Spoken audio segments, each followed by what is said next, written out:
E aí, galerinha, tudo bem? Espero que esteja tudo bem com vocês, que os estudos estejam fluindo.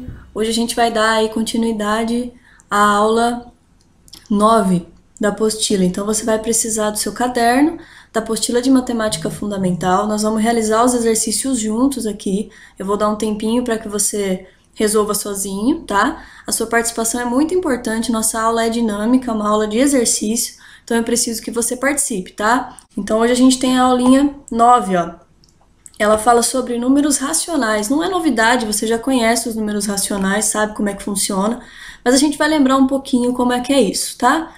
São números que podem ser escritos na forma de fração. Então a gente vem estudando fração em algumas semanas aí já, revisamos um pouquinho, né, sobre operações com fração, e esses números, eles podem ser, ó, números naturais, números inteiros, então a gente inclui aí os negativos também nessa história, os números decimais e as dízimas periódicas, tá? Todo esse conjunto, né, de valores aqui implicam em números que podem ser escritos na forma de fração, tá? Então, vale a pena a gente lembrar você o seguinte, todo aquele estudo que nós fizemos sobre adição, subtração, multiplicação, divisão, potência em relação a frações, ele vai ser muito importante agora, porque vai ser ferramenta para resolver os exercícios, tá? Beleza, galera, vamos ler juntos então. Uma fração unitária é uma fração da forma 1 sobre n, em que n é um número natural. Então, uma fração escrita como soma de frações unitárias é denominada fração egípcia. Então, ele define outra fração. Ó, se eu somar frações unitárias, eu tenho frações denominadas fração egípcia, tá? Então, ele dá alguns exemplos para a gente entender como é isso. Ó, 2/3. Que é uma fração egípcia, né? Ela é o resultado da soma de 1 sobre 2 mais 1 sobre 6, que são duas frações unitárias. Então, se a gente fizer a operação aqui, ó, de MMC, né? O MMC vai dar 6. 6 dividido por 2 a gente tem 3. 6 dividido por 6 a gente tem 1. Então, temos aqui 4/6.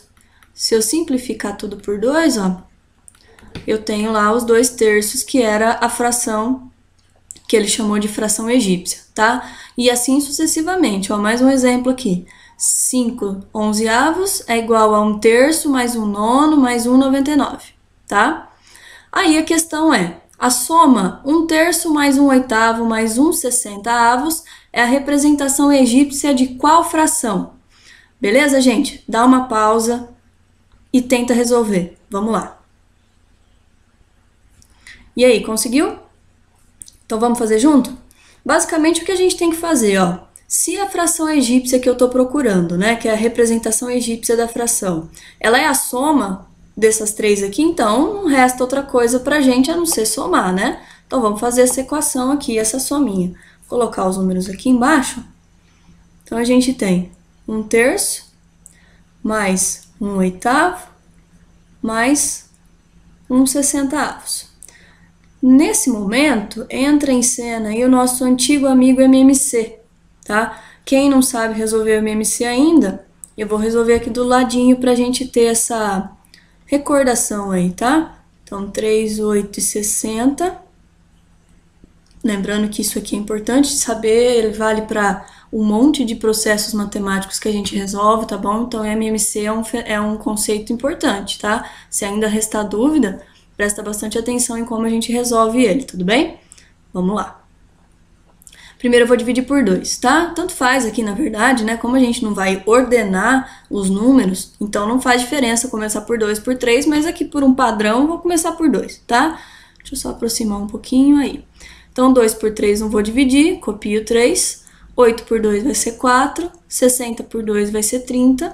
Continuo por 2, porque ainda tem múltiplos de 2. Copia o 3, é 2 e é 15. Vamos para o 3 agora. Ah, não, tem o 2 ainda. Então, 2, 3, 1 e 15. Tenho 3, então vai dar 1, 1 e 5. E para terminar, o 5, 1, 1 e 1. Meu espaço ficou pequeno aqui, eu vou apagar a fração que eu tinha escrito antes, tá? Depois a gente reescreve ela.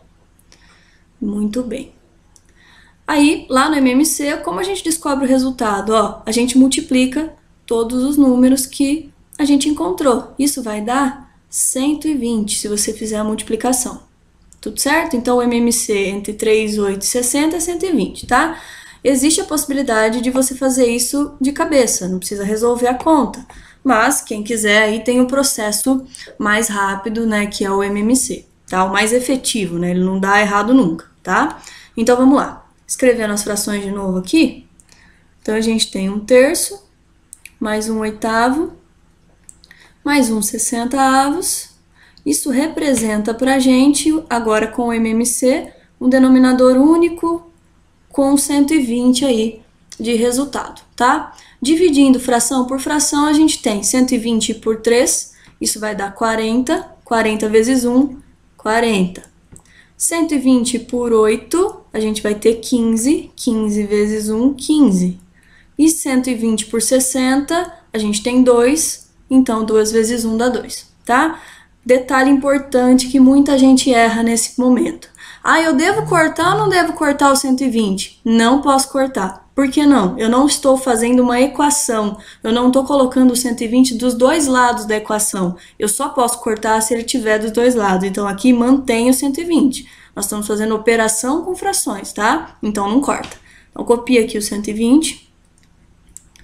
Se eu somar os números aqui em cima, a gente vai ter 40 mais 15 mais 2, 57, tá? Aí, a ansiedade já faz a gente olhar para a resposta, lá para a alternativa, e tem um 120, olha que bom, mas tem 71. Isso dá em você a impressão de que você errou a soma, mas calma lá. 57 e 120, eles podem ser simplificados, então eu vou simplificar todo mundo primeiro. O 120 e o 57 dá para simplificar por 3, ó.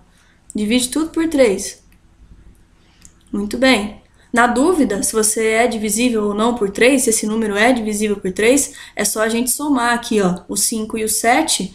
Se eles derem um múltiplo de 3, então é divisível, tá? 5 com 7 vai dar 12, então é divisível sim. Então, se eu dividir aqui, vai dar 19 por 40. Agora, a gente chegou numa fração irredutível, né? Uma fração, a menor fração possível. Então, eu vou manter a resposta aqui, letra D. Faça o que se pede a seguir.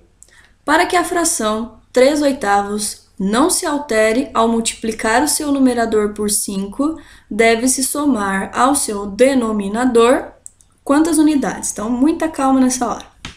A gente já aprendeu há muito tempo aí em matemática que quando você multiplica uma fração por um número no numerador, você também tem que multiplicar ela no denominador, tá? Então, isso é uma regra que sempre vai funcionar.